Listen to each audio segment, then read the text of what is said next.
Setting যতটা পৌঁছলে পরে, কতটা পৌঁছলে পরে ইডির একটা তল্লাশি চলাকালীন মুখ্যমন্ত্রী গিয়ে 9 মিনিটের মাথায় ফাইল বের করে নিয়ে চলে আসতে পারে?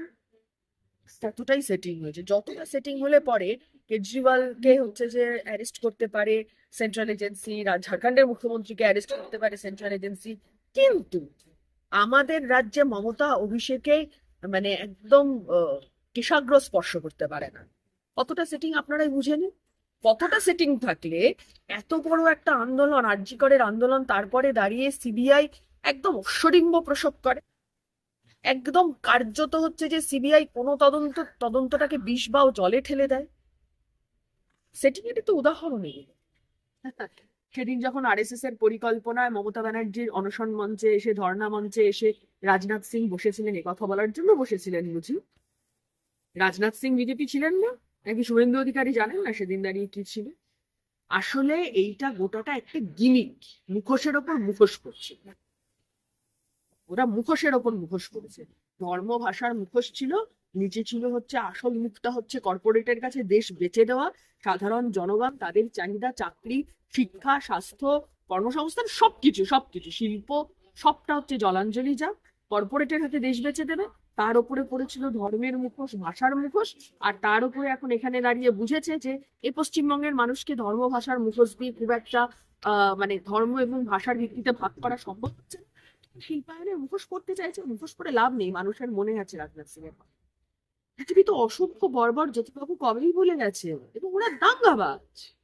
ওরা দাঙ্গা লাগাতে চায়, ওরা ধর্মের ভিত্তিতে রাজনীতি করতে চায়। ওরা এটা চায় খুব পরিষ্কার করে যে রাজনীতির এজেন্ডা হোক হিন্দুত্ব বা হিন্দুত্ব নয়, ওরা এটা চায়।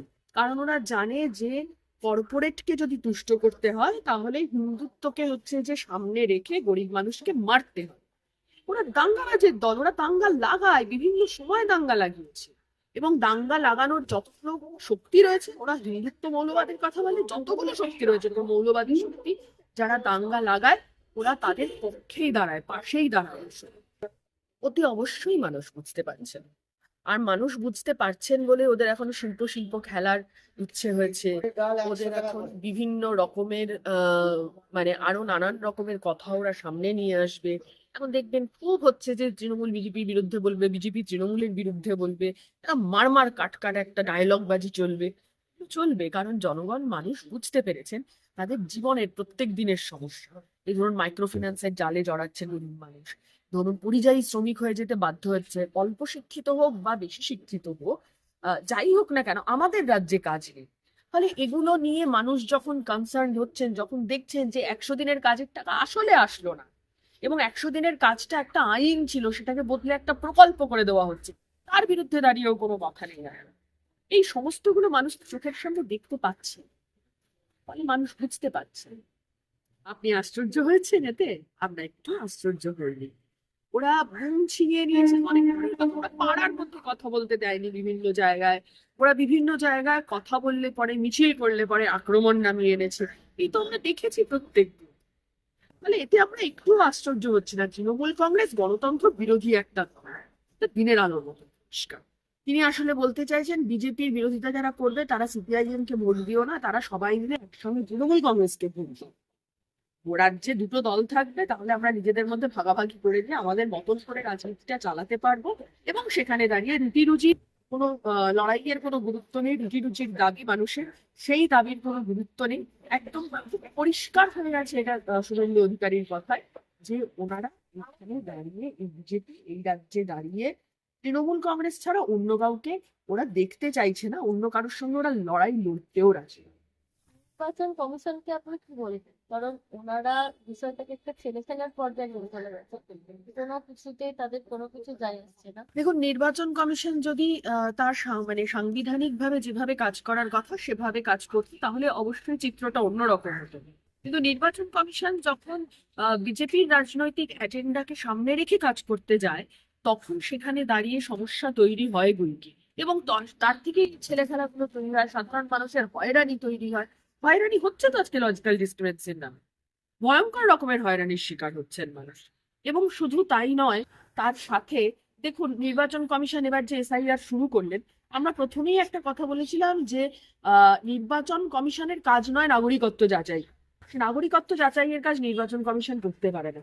কতগুলো ধাপে বলুন তো মানুষকে হয়রানির শিকার হতে হচ্ছে। একবার বলছে মাধ্যমিকের অ্যাডমিট কার্ড লাগবে, একবার বলছে অ্যাডমিট কার্ডে হবে না, অ্যাডমিট কার্ড ছাড়া অন্য কিছু লাগবে। কোর্টের রায় আছে আধারকে মান্যতা দেওয়ার, এখানে সাপোর্টিং ডকুমেন্ট হিসেবে দেখা হচ্ছে। এই ধরনের নানান রকমের হয়রানির মধ্যে দিয়ে মানুষকে নিয়ে যাচ্ছেন।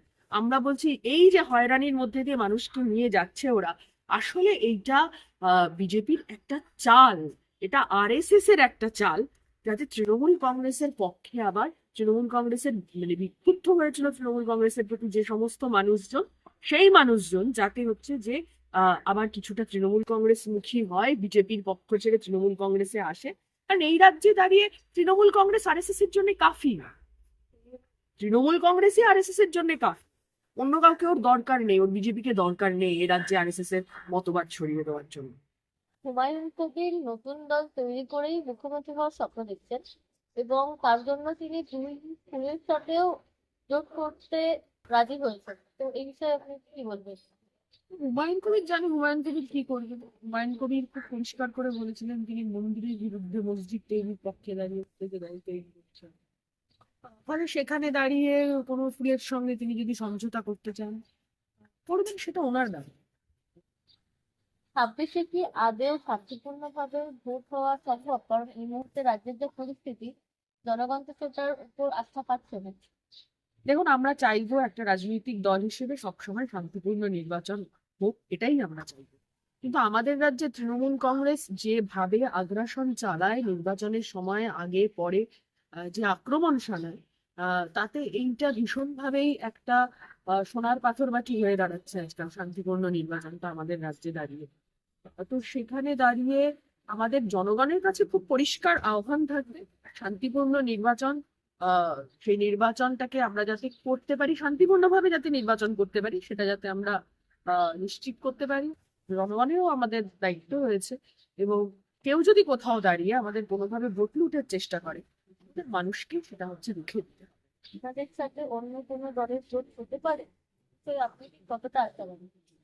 দেখুন, আমাদের খুব পরিষ্কার একটা স্ট্যান্ড পয়েন্ট আছে, এটা হলো যে শুধু বামফ্রন্ট বা বাম দলগুলো নয়, যারা তৃণমূল কংগ্রেস এবং বিজেপির বিরুদ্ধে দাঁড়িয়ে গণতান্ত্রিক শক্তি যারা রয়েছে, তাদেরকে আমরা আহ্বান জানিয়েছি, আগেও জানিয়েছি।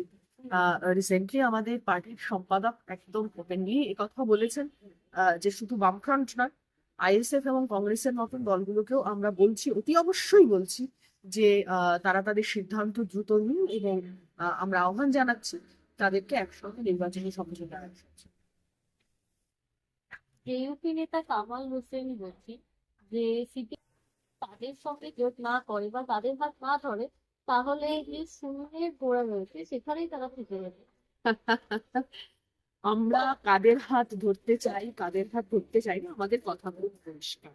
সমস্ত দলকে আহ্বান জানিয়েছে, উনি যদি মনে করেন উনি ওই ক্যাটাগরিতে পড়বেন, উনি যদি মনে করেন যে সত্যি উনি তৃণমূল কংগ্রেস এবং বিজেপির ছদ্ম নয়, একদম সত্যিকারের বিরোধিতাই উনি করতে চান, আসবেন, কথাবার্তা বলবেন, কথাবার্তার মাধ্যমে ঠিক হবে।